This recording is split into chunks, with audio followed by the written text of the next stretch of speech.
সবাইকে। ইউটিউব চ্যানেলের পক্ষ থেকে সবাইকে স্বাগতম। আজকে একটা জিনিস যে পারমাণবিক আকার বা ব্যাসার্ধ একই পর্যায়ের বাম থেকে ডানে গেলে কি হয় এবং একই গ্রুপের উপর থেকে নিচের দিকে আসলে কি হয় এটা নিয়ে আমরা আজকে আলোচনা করব এবং এই বিষয়টা দেখা যায় যে অনেক অধিকাংশ স্টুডেন্টই এটা বুঝতে পারে না। তো আজকে আমি চেষ্টা করব সবাইকে খুব সুন্দরভাবে এটা বুঝিয়ে দেওয়ার। আচ্ছা, চলুন তাহলে শুরু করি। এখানে আমি দুইটা মৌলের ইলেকট্রন বিন্যাস করে রেখেছি, একটা হলো সোডিয়াম আর একটা হচ্ছে ম্যাগনেসিয়াম। আমরা সবাই জানি যে সোডিয়ামের পারমাণবিক সংখ্যা হলো 11 আর ম্যাগনেসিয়ামের ইলেকট্রন বিন্যাস হলো 12 এবং এই দুইটা মৌলই হচ্ছে 3 নম্বর পর্যায়ের মৌল এই দুইটা। ওকে, তো আমরা একই পর্যায়ে বাম থেকে ডানে গেলে কি হয় পারমাণবিক আকার বা ব্যাসার্ধ, এইটা আগে আমরা আলাপ করি। ওকে, এখানে ইলেকট্রন বিন্যাস করলে এটা দেখা যায় যে এটা শক্তি স্তর, এটা হচ্ছে একটা পরমাণুর নিউক্লিয়াস। ওকে, এখন এটা হলো 1 নম্বর কক্ষপথ, এটা 2 এবং এটা হলো 3। একইভাবে ম্যাগনেসিয়ামের ক্ষেত্রে এটা 1, এটা 2 আর এবং এটা 3। এখন এখানে একটা জিনিস লক্ষ্য করলে দেখবেন আপনারা যে এইখানে সোডিয়ামের আকারটা একটু বড় করা আছে, বাট ম্যাগনেসিয়ামের আকারটা কিন্তু তুলনামূলক ছোট। যদিও চিত্রটা ভালো হয় নাই, তারপরে ওকে। এবার আমরা এখানে দেখব যে আসলে আকারগুলায় এটা পর্যায় যেহেতু একই পর্যায়ে অর্থাৎ 3 নম্বর পর্যায়ের মৌল, এই মৌলগুলা বাম থেকে ডান দিকে গেলে এই চিত্র দেখে সবাই বুঝতে পারছেন এখন যে বাম থেকে ডান দিকে গেলে আকারগুলো ছোট হয়ে যায় বা কমে যায়। কিন্তু কেন এইটা আমরা দেখি। আচ্ছা, শুরু করা যাক। এখন এইখানে দেখেন যে এইখান থেকে কক্ষপথের ইলেকট্রন শেষ কক্ষপথের ইলেকট্রন, এখানে শেষ কক্ষপথের ইলেকট্রন আছে হচ্ছে একটা এবং পরের যেটা ম্যাগনেসিয়ামের শেষ কক্ষপথে ইলেকট্রন 2টা।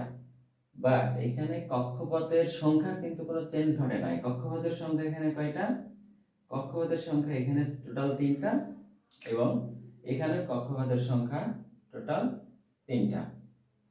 এখন এখানে যে জিনিসটা আমাদের জানতে হবে সেটা হলো যে এটা তো একটা সোডিয়াম পরমাণুর এটা হলো একটা নিউক্লিয়াস। এই নিউক্লিয়াসের এইখান থেকে শেষ কক্ষপথের যেহেতু একটা ইলেকট্রন রয়েছে, এখন এই একটা ইলেকট্রন এটা যেহেতু নিউক্লিয়াস, এই ইলেকট্রন থেকে নিউক্লিয়াসের যে আকর্ষণ এটা তুলনামূলক একটু কম, যেহেতু তার শেষ কক্ষপথে একটা ইলেকট্রন, যার ফলে এই নিউক্লিয়াসের ভিতরে অবস্থিত যে প্রোটন, আমরা জানি নিউক্লিয়াসে থাকে হচ্ছে প্রোটন না নিউট্রন। এই প্রোটন এই কক্ষপথের শেষে যে ইলেকট্রনটা আছে এইটাকে যে বলে আকর্ষণ করবে, এখানে 2টা থাকার কারণে তার চাইতে বেশি আকর্ষণ করবে, যার ফলে এইটা তুলনামূলক আকৃতিটা একটু ছোট হয়ে আসবে। এখন যদি এমন হয় যে এটা শেষ কক্ষপথে যদি 3টা থাকে, শেষ কক্ষপথে যদি 3টা থাকে তাহলে দেখা যাবে যে সেটার আকৃতি আরো ছোট হয়ে আসবে। অর্থাৎ বিষয়গুলো এমন যে এখানে কিন্তু কক্ষপথের সংখ্যা ঠিক থাকবে, বাট পর্যায়ের ক্ষেত্রে 1 2 3 1 2 3। এরপরে আমি যদি অ্যালুমিনিয়াম করি সেম একই, দেখবেন যে আপনারা কক্ষপথের সংখ্যা 3টা, বাট অ্যালুমিনিয়ামের ক্ষেত্রে শেষ কক্ষপথে 3টা ইলেকট্রন। তাহলে এইখান থেকে শেষ কক্ষপথের যে 3টা ইলেকট্রন আছে আকর্ষণ তুলনামূলক পরমাণুর নিউক্লিয়াসের যে প্রোটন থাকবে, এখানে ম্যাগনেসিয়ামের ক্ষেত্রে 12টা প্রোটন আছে, এখানে টোটাল ইলেকট্রন আছে 12।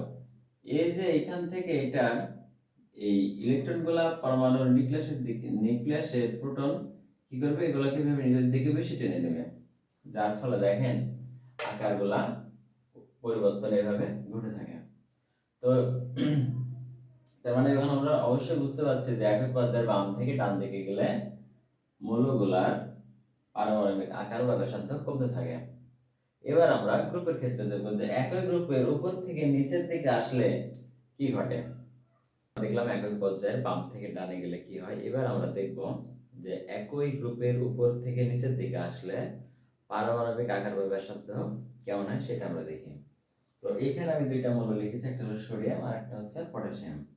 এটা 1 নম্বর গ্রুপের মৌল, যে দুইটাই, এটাও 1 নম্বর গ্রুপের মৌল, এটা হলো 1 নম্বর গ্রুপের মৌল। ওকে, এবার আমরা এখান থেকে খুব সুন্দরভাবে দেখবো যে এইটার কক্ষপথ ছিল ওই 3টা 1 2 3, বাট পটাশিয়ামের কক্ষপথের সংখ্যা হলো 1 2 3 4 এবং এটার শেষ কক্ষপথের ইলেকট্রন সংখ্যা 1 এবং এটারও শেষ কক্ষপথের ইলেকট্রন সংখ্যা 1, দুইটার ক্ষেত্রে ইলেকট্রন সংখ্যা শেষ কক্ষপথের একটা করে।